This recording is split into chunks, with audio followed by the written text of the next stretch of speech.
O plenário discutiu nesta segunda-feira uma atualização do Estatuto do Estrangeiro que está em vigor desde a década de 80. A gente conversa agora com a repórter Dini Moraes, que fala ao vivo do Salão Verde. Dini, boa noite.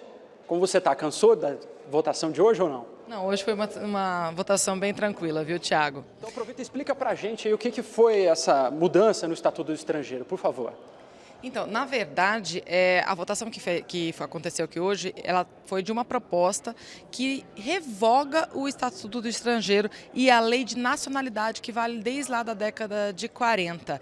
É uma proposta que é chamada Nova Lei da Migração. Ela traz regras para a entrada de estrangeiros no país e também para a proibição da vinda deles aqui para o Brasil. Estabelece, por exemplo, norma para vistos, deportações, refugiados, deslocamento em cidades fronteiriças e até mesmo regras para direitos e deveres também para brasileiros que vivem no exterior. Sempre, ressalto, tratando de direitos e deveres.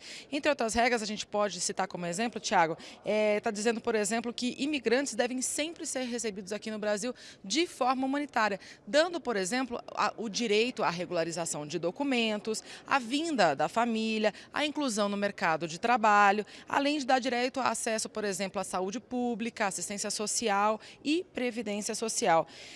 A proposta também já prevê que vai dar residência permanente a quem entrou no Brasil até agora, meados deste ano de 2016, desde que faça um pedido oficial até um ano depois da vigência da lei. O único ponto que deu ali um pouquinho de divergência foi a questão da deportação, aliás, da repatriação, ou seja, da devolução dos estrangeiros que querem entrar aqui no Brasil, mas que não são aceitos, então eles são devolvidos ao país de origem ou de nacionalidade de origem dessa pessoa.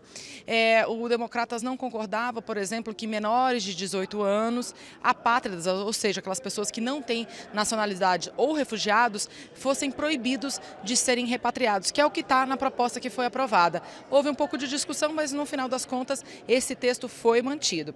Como é uma proposta de autoria do Senado Federal e que foi modificada aqui na Câmara, ela vai voltar ao Senado para que os senadores avaliem essas modificações para então ser enviada para a sanção presidencial e aí sim virar lei. Só me ajuda com mais um detalhe. Então, na verdade, o Estatuto do Estrangeiro deixa de existir, é isso? Exatamente, ele deixa de existir, ele vai ser revogado para entrar, quando essa lei for sancionada, vai ser uma nova lei de imigração que vai tratar então de todos esses assuntos, tanto para estrangeiros quanto para brasileiros que vivem no exterior. Vai ser uma revogação e vai entrar em vigor uma nova lei completamente nova, com direitos e deveres. Agora, Tiago, antes da gente terminar, a gente podia também ressaltar a questão das medidas provisórias, porque o plenário da Câmara hoje, a pauta estava trancada por duas medidas provisórias que acabaram não sendo votadas por falta de acordo entre as lideranças. Elas ficaram para amanhã, entre elas a mais polêmica, que é a que traz a reforma do ensino médio, né? Vários pontos polêmicos aí. A oposição já disse que vai fazer obstrução, ou seja, fazer de tudo para atrasar a votação ou até mesmo tentar barrar o avanço da proposta. E aí essa votação, sim, tem cara de que vai madrugada dentro, é isso? Pode ser sim. Tiago, houve também uma discussão anterior que era a questão da medida provisória, que foi a primeira medida provisória que trancava a pauta. Ela tratava da autorização do Banco Central para a compra de material para fazer cédulas e moedas. Vamos ver na reportagem.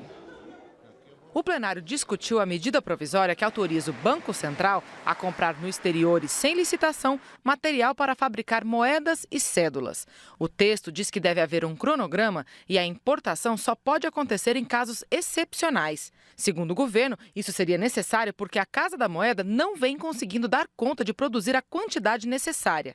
Houve debate, mas por falta de acordo, a votação ficou para esta quarta-feira. A justificativa que está sendo utilizada nessa medida provisória de que não existem equipamentos suficientes para dar conta da produção de moeda e de notas no Brasil não é verdadeira.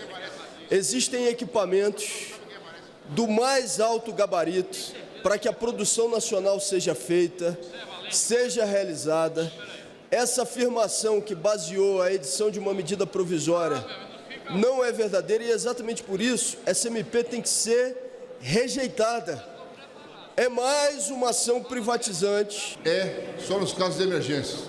E, há pouco tempo, na Casa da Moeda, já estava, há tempos atrás, estava faltando papel para se emitir dinheiro e outros títulos que são emitidos em papel moeda. E também é importante que pode evitar falsificações.